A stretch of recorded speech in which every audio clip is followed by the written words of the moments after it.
మెదడు నరముల సంబంధిత వ్యాధులతో బాధపడుతున్నారా? కర్నూలు, హైదరాబాద్, చెన్నై, బెంగళూరు వంటి నగరాలకు వెళ్లకుండా ఇప్పుడు మన పొద్దుటూరులోనే ఈ సమస్యల పరిష్కారానికి అందరి కోసం స్థాపించబడింది వెంకటారాధ్య న్యూరో కేర్. మా అడ్రస్ డోర్ నంబర్ 9/397 ఈశ్వర గ్యాస్ ఏజెన్సీ పక్కన, హోమాస్పేట, పొద్దుటూరు, కడప జిల్లా. మా ఫోన్ నంబర్ 8519901459.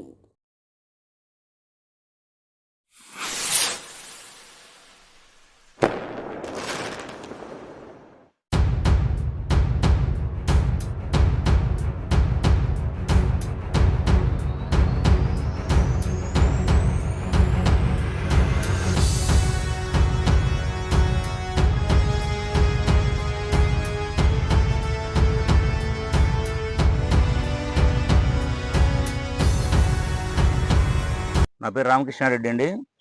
నేను గత 12 సంవత్సరాలుగా ఈ కాలనీలో ఉంటున్నాను. మేమేదో సీనియర్ సిటిజన్లమంతా ఇక్కడ ఎక్కువ మంది చేరుకున్నాము, ఏదో ప్రశాంతంగా ఉంటుంది కాలనీ అనే ఉద్దేశంతో. ఈ పక్కన పూర్వం ఎప్పుడో గత 20-25 సంవత్సరాల క్రితం రెవెన్యూ వాళ్ళు వీళ్ళకు మోడమీదిపల్లె రజకులకు ధోబీఘాటుకి ఏదో ఇచ్చినారని తెలిసింది. అప్పటి నుంచి కూడా ఉంది అక్కడ ధోబీఘాటు. అక్కడ వాళ్ళు వస్తున్నారు, బట్టలు ఉత్తుకొని పోతున్నారు, ఎవరో 3-4 3-4 ఫ్యామిలీలు రిక్షాలోనో ఆటోలోనో వేసుకొని వచ్చి బట్టలు ఉత్తుకొని పోయేవాళ్ళు. మేము ఎప్పుడు ఏనాడు వాళ్ళకి అభ్యంతరం చెప్పలేదు. గత 4-5 సంవత్సరాలుగా వాళ్ళు బట్టలు ఉత్తుకోవడానికి రావడం లేదు ఇక్కడికి. కారణం ఏంటని విచారిస్తే మాకు తెలిసినంతలో ఎవరు బట్టలు ఉతికే వాళ్ళు లేరు మోడమీదిపల్లిలో. అందరూ ఆటోలు, ట్యాక్సీలు అన్ని పెట్టుకొని వెళ్ళిపోతున్నారు, బట్టలు ఉతికే ఫ్యామిలీలే లేవు అక్కడ అని చెప్పి మాకు తెలిసిన సమాచారం. సరే, ఇప్పుడు ఈ మధ్య దాదాపు ఒక 20 రోజుల క్రితం కొంతమంది వచ్చి ఇక్కడ లేనిపోయిన న్యూసెన్స్ చేయడము, ఏదో ఫెన్సింగ్ వేసుకుంటాము, ఫంక్షన్ హాల్ కడతాము, ఏదో చెప్తున్నారు రకరకాలుగా. సరే, ఏంటి సమాచారం అని చెప్పి మా బిల్డర్ భాస్కర్ రెడ్డి గారికి చెప్పి వాళ్ళందరినీ పిలిపించాము. అందరిని ఇట్లే మాదిరే మాతో పాటే కూర్చోబెట్టుకొని వాళ్ళకి అర్ధగంట టైం ఇచ్చినాం. ఆయన ఏదో అంతా చెప్పాడు, లెక్చర్ అంతా. మేము ఇది చేస్తాం, అది చేస్తామని ముందంతా మంచిగా చెప్పినాడు. అందులో ఒక అబ్బాయి మాత్రం మేము బట్టలే ఉతుక్కుంటాం సార్, ఆడేదన్నా షెడ్ వేసుకోవడానికి మీరు కూడా 10,000 సాయం చేయండి అని కూడా అడిగినాడు. బంగారం ఇస్తాం పోనైనా వేసుకోపోండి అని చెప్పినాం బట్టలు వేసుకోవడానికి. మీరు ఒకసారి చూడండి సైట్కి వచ్చి. వాళ్ళ ధోబీఘాటు ఈ మొత్తం సర్వే నెంబర్లో ఆ లాస్ట్లో ఉంది, ఎక్కడ పడమటి దిశన. వాళ్ళు ఇప్పుడు తూర్పు దిక్కున వచ్చి ఫెన్సింగ్ బోర్ వేసినారు, దానికి మోటార్ బిగించినారు. చుట్టూ మొత్తం ఇటువైపు కొంత రెవెన్యూ స్థలం ఉంది, అంటే రోడ్డు పొరంపోకుంది. అటువైపు కొంచెం ఫారెస్ట్ ఉంది. ఇది కొంచెం అది కొంచెం కలిపి అంత వెడల్పుగా తయారు చేసుకొని అంత ఫెన్సింగ్ వేయాలని చూస్తున్నారు. ఎందుకు మీరు ఇట్లా చేస్తున్నారు? చేయొద్దు బాబు, మీకు ధోబీఘాటుకి ఇచ్చినారు, లక్షణంగా మీ వాళ్ళని వచ్చి బట్టలు ఉత్తుకొని పోమను, మాకు ఎలాంటి అభ్యంతరం లేదని చెప్పడం జరిగింది. అన్నీ చెప్పిన తర్వాత ఆయన లాస్ట్న మాకు ఇచ్చిన సైటు మా ఇష్టం, మేము ఏమైనా కట్టుకుంటాం, ఏమైనా చేసుకుంటాం అని చెప్పిపోయినాడు వాళ్ళ నాయకుడు. అట్లా చేసేదానికి వీలు లేదమ్మా అని చెప్పినాం. తర్వాత 4-5 రోజులకు మోటార్ బిగించేదానికి వచ్చినారు. ఆ రోజు కూడా నేను, మా ప్రెసిడెంట్ చంద్రశేఖర్ రెడ్డి, మోహన్ రెడ్డి గారు అందరం కలిసి మళ్ళీ కూడా పోయి చెప్పినాం, బాబు మీరు వేరే కార్యక్రమాలు చేయొద్దు నాయనా అని. లేదు, మేము ఆర్చి కడతాము, ఫంక్షన్ హాల్ కడతాము. మాకు తెలిసిన సమాచారం అంటే ఆ మోడమీదిపల్లి రజకులే ఒకరిద్దరు చెప్పడం ఏంటంటే, దాని అంతా లేఅవుట్ వేసి పంచుకోవాలని ఉన్నారయ్యా, మాకు 1 ప్లాట్ 2 ప్లాట్లు కావాలని మేము కోరుకుంటున్నాము, మాకు పలకడం లేదు, మాకు ఇవ్వడం లేదని చెప్తున్నారు వాళ్ళు. అది జరిగిన సమాచారం. వాళ్ళకి ఇచ్చిన, ఒకవేళ ఇచ్చి ఉంటే ఒక సర్వే నెంబరు 450లో 1 ఎకరం 36 సెంట్లు ఉండేది. అది ట్రయాంగిల్ బిట్ ఉంది. దాన్ని ఇప్పుడంతా వెడల్పుగా చేసి అటువైపు ఇటువైపు అంతా కలుపుకొని మధ్యలో రోడ్డు వేసి లేఅవుట్ వేసుకోవాలనే అభిప్రాయంలో వాళ్ళు ఉన్నారు. అందువల్ల మేము అభ్యంతరం చేసి గేటుకు బీగం వేసినాం. బాబు మీ కులవృత్తి చేసుకోండి, ఎప్పుడైనా వచ్చి బట్టలు ఉత్తుకొని పోండి అని చెప్పినాం. వాళ్ళు దాన్ని అంతా రివర్స్ చేసి మేమేదో కబ్జా చేయాలనుకుంటున్నామని, దాన్ని మాకేమవసరం ఉంది, 4 సెంటర్లు కట్టుకుని ఇంటికి లోన్లు కట్టుకోలేకున్నాం మేము, దాన్ని కబ్జా చేసి మేమేమో లేఅవుట్ వేస్తామా? వాళ్ళ అభిప్రాయాలు అట్టున్నాయి, అంత తారుమారు చేసి చెప్పి బీజేపీ వాళ్ళను, ఇంకా ఎవరు సిపిఐ, తెలుగుదేశము లీడర్లందరినీ కండువాలేసి పిలుచుకొచ్చి నిన్నంతా 4-5 సంవత్సరాలుగా ఏనాడు ఒక్క జత బట్టలు కూడా ఉతకని రజకులు నిన్న 20 మోదలు వేసుకొని, సాకల మోదలు మూటలు ఉంటాయి చూడండి, ఆటోలలో, రిక్షాలలో, ఎద్దుల బండి మీద వేసుకొని వచ్చి గేట్ దగ్గర పెట్టి అందరూ కూర్చొని ఫోటోలు దిగి ఆ నాయకులంతా లెక్చర్లు ఇచ్చి నిన్న తహసీల్దార్ గారికి మేమేదో దుమ్మిగా ఆక్రమించుకుంటున్నామని చెప్పి వాళ్ళు కంప్లైంట్ ఇచ్చినారు. సరే, మేము ఇదివరకు వారం ముందే తహసీల్దార్ గారికి, ఎమ్మెల్యే గారికి అందరికీ రిప్రజెంటేషన్ ఇచ్చినాం. ఆ తహసీల్దార్ గారు దాన్ని చదివినారో లేదో కూడా మాకు తెలియదు. మేము ఇస్తానే అటు చూసినాడు, అటు బడి ఎమ్మెల్యే దాన్ని మాట్లాడతాను అనుకోండి అన్నాడు. అది జరిగింది. మరి ఆయన చదివి ఉంటే ఈరోజు వచ్చి బీగాలు పగలగొట్టి ఇచ్చేంత చేయించేవాడు కదా. ఆయన పగలగొట్టినారా? ఓపెన్ తీసినారు, తీసిపోయినా అంటే మేము ఎవరం లేము. మా కాలనీ అయింది ఒక ఆయన మనవంది పెళ్లి ఉంటే అందరం జమ్మలమడుగు పోయినాం ఉదయం. వచ్చి తహసీల్దార్ వచ్చి ఆ పని చేసిపోయినా అంటే మేము కూడా ఇప్పుడు అందరం కలిసి తహసీల్దార్ దగ్గర పోవాలని అనుకుంటున్నాం. అడుగుతాం మేము కూడా, వాళ్ళని చేసుకోమనండి, బట్టలు ఉతుక్కోమనండి, మేము వద్దనడంలే. ఆ రోజు వద్దనులే, ఈ రోజు వద్దనము. వాళ్ళకి ఇచ్చింది దోపిఘాటు చేసుకోమని చెప్తున్నాము. ఆ పని చేయకుండా వాళ్ళు ఏదో లేఅవుట్ వేస్తాము, ఫంక్షన్ హాల్ కడతాము, గుడి కడతాము. సరే ఏం గుడి కడతారంటే ఇంకా డిసైడ్ చేసుకోలేదంట. ఆ పద్ధతుల్లో ఉన్నారు. సరేనయ్యా, మీ నంబర్లో మీకు ఇచ్చిన, మీ దోవిఘాటుకి ఇచ్చిన నంబర్లో బోర్ వేయకుండా వేరే నంబర్లో ఎందుకు వేసినారని అడిగినా నేను. మేము అందరం అడిగినాం. దానికి వాళ్ళకి జవాబు లేదు. ఏమంటే వాస్తు గేములో తెచ్చేసుకునేమంటారు. అది జరిగింది సోదరా. మా వైపు నుంచి ఎలాంటి పైసా అయితే తప్పు లేదు. వాళ్ళంతా ఏమేమో చేస్తున్నారు. 1941లో చెట్లకు ఇచ్చినారనేది కూడా ఉంది. ఉంది. రెవెన్యూ లెక్కల్లో ఆర్ఎస్ఆర్లో ఇసుక దిబ్బలో ఉంది. ఎమ్మెల్యే గారికి చెప్తానే ఆయన రెవెన్యూలో పనిచేసినాడే కదా. ఇసుక దిబ్బలు అంటేనే ఏటిపురం పోగా అది ఎట్లు ఇస్తారు ఫంక్షన్ హాల్కు, దానికి దీనికి అవన్నీ ఏం వద్దని చెప్పి తహసీల్దార్కి ఇచ్చిన రిప్రజెంటేషన్ మీద నేను నీట్గా రాసినాడు ఆయన. ఇది ప్రభుత్వ భూమి, ఎవరికి ఎలాంటి పర్మిషన్ ఇవ్వద్దు, ప్రభుత్వ అవసరాలకు ఏదైనా ఉంటే వాడుకోవచ్చు అని రాసినాడు. అది కూడా చదివినాడో లేదో ఆయన తహసీల్దార్ గారు. రిప్రజెంటేషన్ ఇస్తాను తీసి పడేసినాడు. 1941లో చెట్ల కింద ఇచ్చారు. చెట్లు నాటి రెవెన్యూలో సంరక్షించాలని కూడా రాసి ఉన్నారు దాంట్లో. ఆర్ఎస్ఆర్లోనే ఉంది. అవన్నీ ఏమీ రికార్డు చూడకుండా బీగాలు ఎందుకు వేసినారని మమ్మల్ని పిలిచి అడగకుండా తహసీల్దార్ గారు ఆయన వచ్చి బీగాలు తీసి నేను బీసీ కార్పొరేషన్ నుంచి ఫండ్స్ తెప్పిస్తా, మీరు ఏదైనా ఏమైనా కట్టుకోండి అని కూడా చెప్పిపోయినా అంట. మరి నమస్కారం సార్.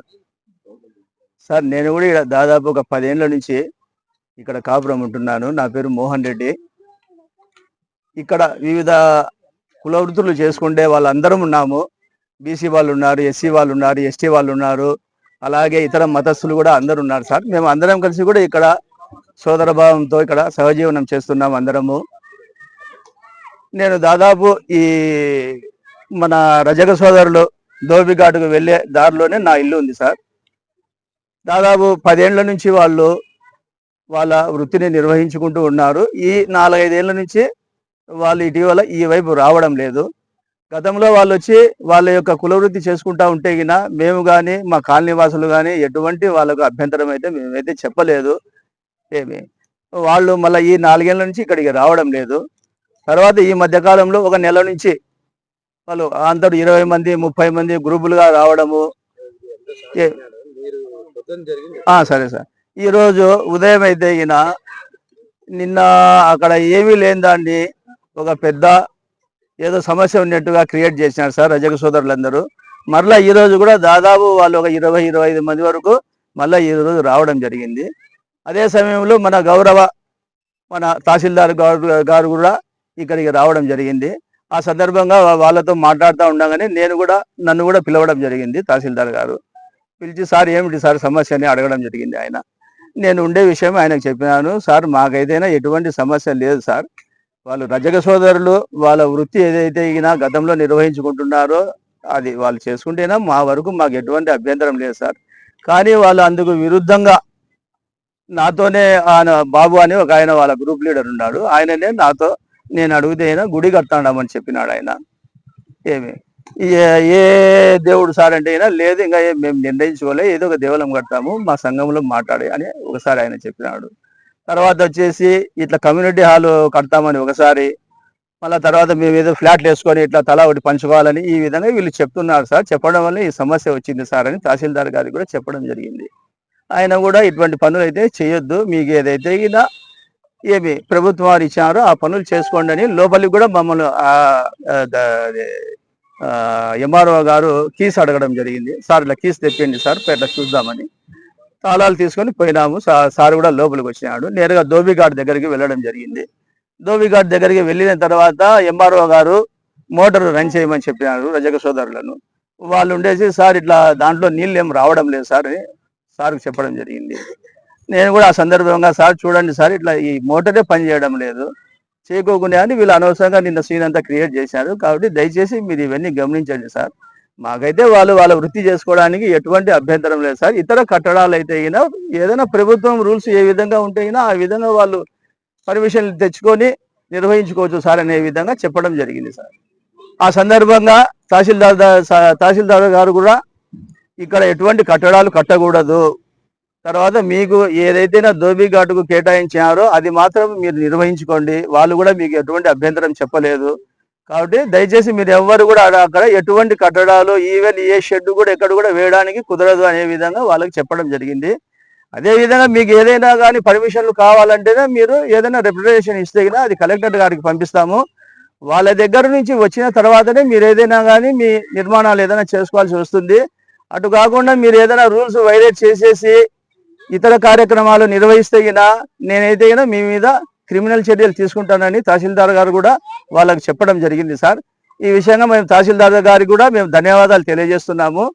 ఏం సార్ ఇది సమస్య సార్, అంతకు మించి మాకైతే ఏం లేదు. లక్షణంగా రజక సోదరులు రావచ్చు, వాళ్ళ వృత్తి వాళ్ళు నిర్వహించుకోవచ్చు. ఏదైనా వాళ్ళు ఇతరత నిర్మాణాలు చేయాలని అనుకుంటేనే వాళ్ళు గవర్నమెంట్ని అప్రోచ్ అయ్యి వాళ్ళ ఏ విధంగా అయితే గినా రూల్స్ అండ్ రెగ్యులేషన్స్ ఉన్నాయో వాటి ప్రకారం పోతేనే మాకు అభ్యంతరం లేదు సార్. ఇప్పటికైతేనే వాళ్ళ వృత్తిని వాళ్ళు నిర్వహించుకోవచ్చు. మేము ఎవరం కూడా వాళ్ళకి అభ్యంతరం చెప్పే వాళ్ళము లేము. మెదడు నరముల సంబంధిత వ్యాధులతో బాధపడుతున్నారా? కర్నూలు, హైదరాబాద్, చెన్నై, బెంగళూరు వంటి నగరాలకు వెళ్లకుండా ఇప్పుడు మన పొద్దుటూరులోనే ఈ సమస్యల పరిష్కారానికి అందరి కోసం స్థాపించబడింది వెంకటారాధ్య న్యూరో కేర్ మెదడు నరముల hospital. Doctor R Jayachandrareddy, MD, paediatric, DM, neurology ఆధ్వర్యంలో అందరికీ వైద్య సేవలు అందిస్తుంది వెంకటారాధ్య న్యూరో కేర్ హాస్పిటల్. మా వద్ద లభించే వైద్య సేవలు పక్షవాతం, మూర్ఛ, ఫిట్స్, తలనొప్పి, మెడనొప్పి, మూతి వంకర, వణుకు, కంపవాతము, మతిమరుపు, నరాల బలహీనత, తిమ్మిర్లు, మంటలు, నడుము నొప్పి, కళ్ళు తిరగడం, కండరంల జబ్బులు, తూలినట్లు నడవడం వంటి వాటికి వైద్య సేవలు అందించబడును. మూర్ఛ వ్యాధి పరీక్ష, వీడియో మూర్ఛ వ్యాధి పరీక్ష, నరాలకు సంబంధించిన కంప్యూటర్ కరెంటు పరీక్ష, కంటి నరములకు సంబంధించిన కంప్యూటర్ పరీక్ష, ఫిజియోథెరపీ వైద్య సదుపాయం, చెవి నరములకు సంబంధించిన కంప్యూటర్ పరీక్షలు ప్రత్యేకంగా చేయబడును. పక్షవాతం వచ్చిన 4 గంటల 30 నిమిషాలలో రక్తం గడ్డం తరుగుటకు ప్రత్యేక సూది మందు థర్బోలైసిన్ నిత్యం అందుబాటులో ఉండట మా హాస్పిటల్ ప్రత్యేకత. చిన్నపిల్లల ఎదుగుదల లోపం, జన్యు సంబంధిత వ్యాధులు, మూర్ఛ వ్యాధులకు ప్రత్యేకంగా చూడబడును. మా అడ్రస్ డోర్ నంబర్ 9/397 ఈశ్వర గ్యాస్ ఏజెన్సీ పక్కన, హోమాస్పేట, పొద్దుటూరు, కడప జిల్లా. మా ఫోన్ నంబర్ 8519901459.